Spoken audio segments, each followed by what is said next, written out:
चल रहा है ना, जहां तुम्हारे कुछ और चल रहा है वहां हमारे चल रहा है। ये बात समझ ली। तो अभ्यास अगर हम कर ले तो हम दो काम एक साथ कर सकते हैं। हमारे मन में इतनी क्षमता है, हम दो काम एक साथ कर सकते हैं। अब अभ्यास की बात होती, देखो ड्राइवर बीड़ी भी पी रहा है, बगल वाले से बात भी कर रहा है, हंस भी रहा है, लेकिन वो सब कुछ नहीं कर रहा है। उसकी पूरी एकाग्रता ड्राइविंग पर है, पूरी एकाग्रता लक्ष्य पे है।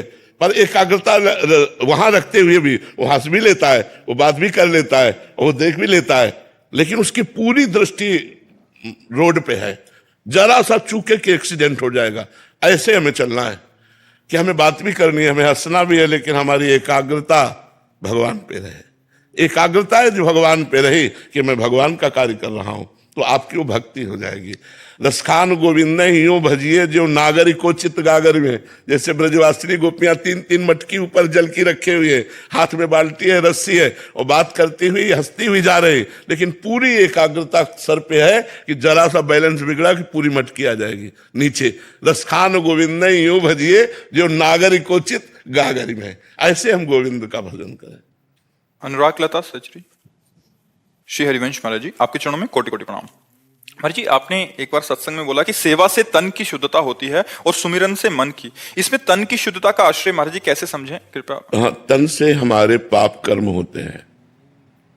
जब हमारा शरीर शुद्ध हो जाएगा तो हमारे शरीर से पाप कर्म नहीं होंगे। पाप कर्म की व्याख्या कहां तक करे? जो धर्म विरुद्ध है, शास्त्र विरुद्ध है, जिसमें किसी को दुख पहुंचता है, किसी की हिंसा होती है, ऐसे कोई भी कार्य जिसका शरीर शुद्ध हो गया है उससे नहीं होगा। तो शरीर शुद्ध होने को तो निष्पाप शरीर, पवित्र शरीर, वो जहां चरण रख दे वो स्थान पवित्र हो जाए। तीर्थी कुर्वंत तीर्थानि, वो तीर्थों में भ्रमण करता है, तीर्थों को तीर्थत्व प्रदान करने के लिए इतना पवित्र हो जाता है। सेवा से शरीर पवित्र हुआ तो शरीर का राग नष्ट हो गया। मन पवित्र हुआ तो मन की चंचलता नष्ट हो गई। मन और तनय में तो हमारी आसक्ति है, तो हम अनासक्त होकर भगवान से प्रेम करने लगे।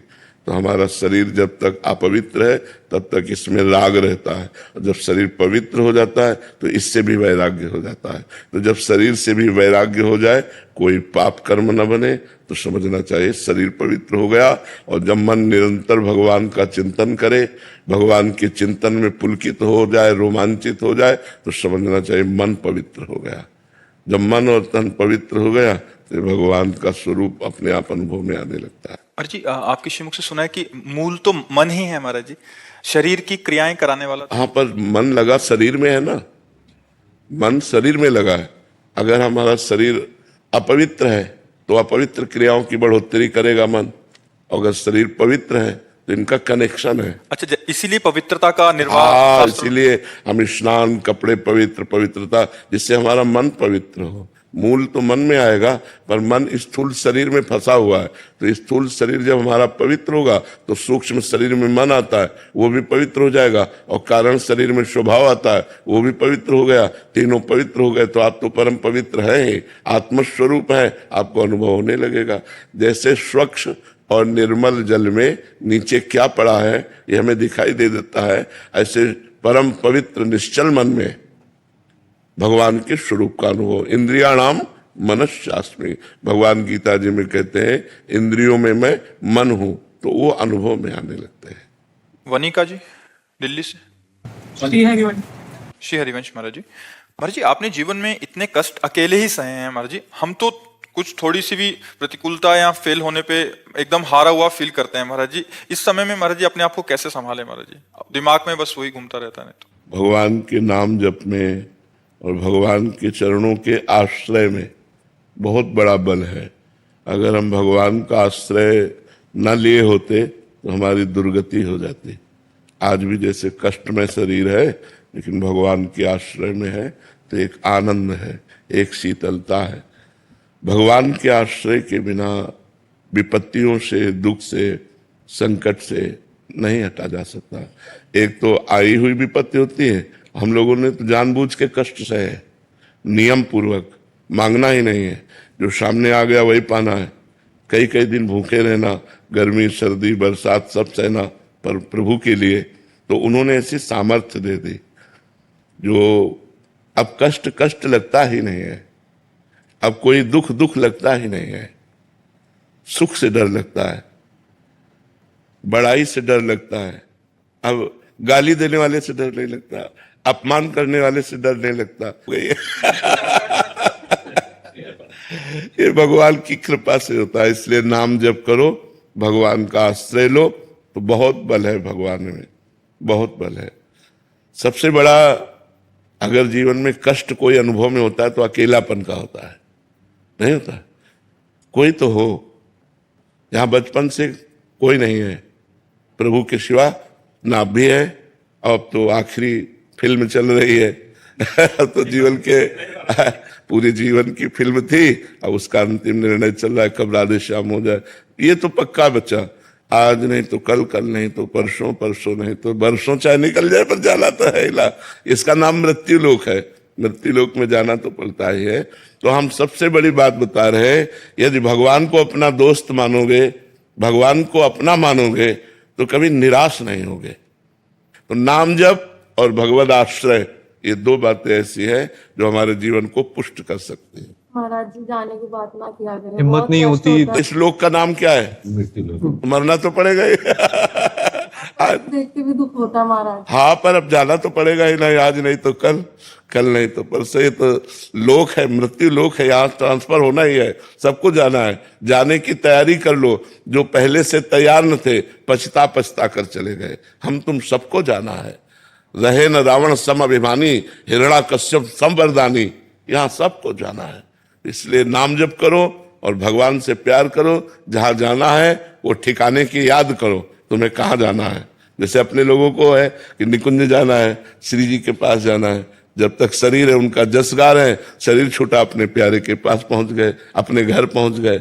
आए मिले परिवार आपने, हरि हंस कंठ लगायो, भाग बड़ो वृंदावन पायो।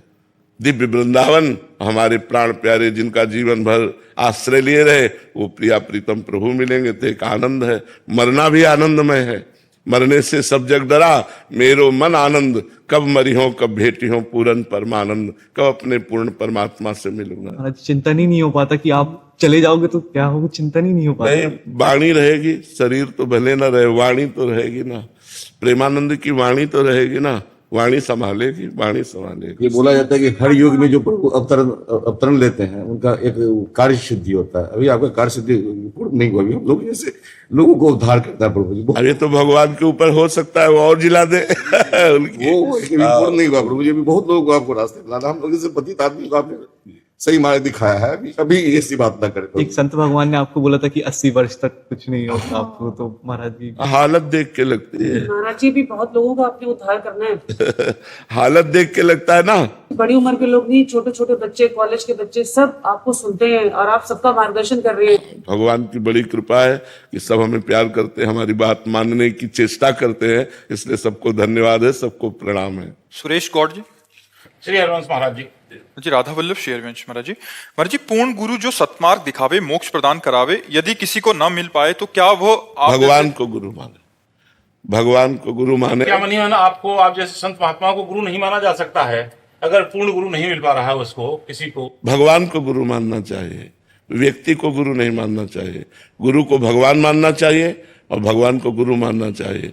गुरु साक्षात परब्रह्म तस्मै श्री गुरुवे नमः। अगर व्यक्ति दिखाई दे तो गुरु नहीं बनाना चाहिए, अगर साक्षात परब्रह्म परमात्मा दिखाई दे तो गुरु मान लेना चाहिए। गुरु ब्रह्मा, गुरुर विष्णु, गुरुर्देव महेश्वरा, गुरु साक्षात परब्रह्म तस्मै श्री गुरुवे नमः। हमारे गुरुदेव पूर्ण परमात्मा है। जब ये भाव हो जाए तो गुरु बना लेना चाहिए। अगर व्यक्ति भाव रहे तो फिर भगवान को गुरु मान लो भाव से, क्योंकि व्यक्ति को गुरु बनाने से कल्याण नहीं होगा, गुरु को व्यक्ति मानने से कल्याण नहीं होगा, गुरु को ब्रह्म मानने से। वैसे सर्वम खल्विदम ब्रह्म, सब भगवान के ही स्वरूप है, लेकिन गुरु साक्षात परब्रह्म गुरु तो साक्षात परब्रह्म स्वरूप। गुरु और भगवान में भेद दृष्टि रखना ये अज्ञानता की दृष्टि है। लेकिन हम कहते हैं जब तक ये अज्ञानता बनी रहे तो वंदे कृष्णम जगत गुरु, भगवान को गुरु बनाकर नाम जप करना चाहिए।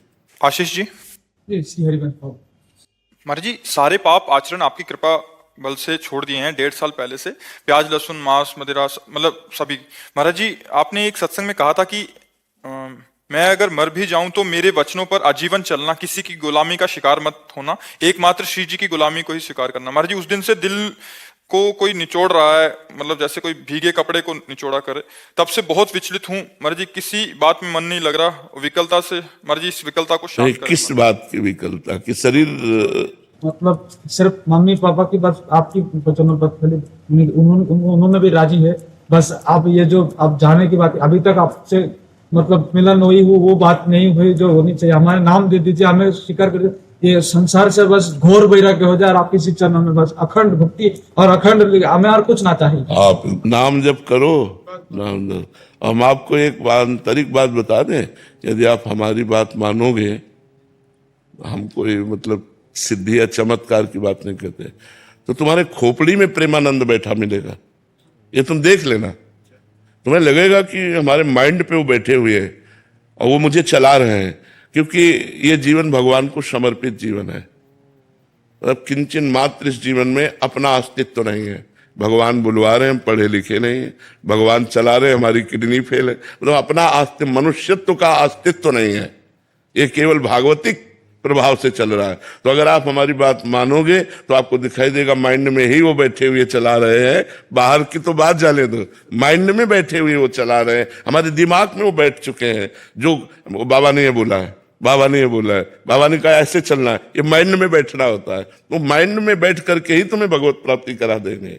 अमित आहूजा जी, राधे राधे महाराज जी। महाराज जी, क्या भाग्य हमारे जीवन को नियंत्रित करता है या हमारे प्रयास और प्रार्थना हमारे जीवन को बदल सकती है? नहीं, भाग्य नियंत्रित करता है।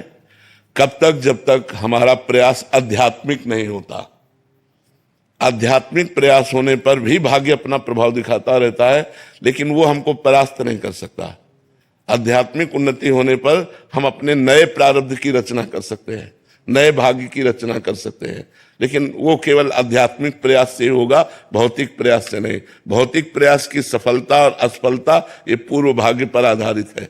हानि लाभ जीवन मरण जस अपजस विधि हाथ, विधि माने विधाता के हाथ में जो तुम्हारे कर्मों के अनुसार विधान रख दिया गया है। अब उसको भोगते हुए हम नए जीवन को, हाँ, तो हम उस आध्यात्मिक मार्ग से ही चल सकते हैं, तब हम प्रकाशित कर सकते हैं नए जीवन को। नहीं तो वो कर्म के आधार पर भाग्य पर ही निर्धारित रहेगा, वो स्वयं में इतना प्रबल नहीं है। स्वयं में प्रबलता पुरुषार्थ अध्यात्म की, भजन की, तपस्या की, व्रत की, नियम की, तीर्थयाटन की, इनको जो हम करते हैं तो हम अपने भाग्य का परिवर्तन कर सकते हैं। आगामी, वर्तमान को नहीं, आगामी भाग्य का परिवर्तन कर सकते हैं। महाराज, कर्म से भाग्य बनते हैं या भाग्य से कर्म? कर्म से भाग्य बनता है और भाग्य से उसका फल मिलता है, सुख या दुख। कर्म से हमारा भाग्य बनता है और भाग्य के परिणाम में सुख या दुख मिलता है। तो हमें नवीन कर्म जो अब करें वो सुख दुख दोनों से परे होने चाहिए। वो है भगवान का भजन जो परमानंद प्रदान करता है, सुख दुख से परे है। तो नाम जप करो और सारे कर्म भगवान को समर्पित कर दो, अभी जीवन आनंदमय हो जाएगा।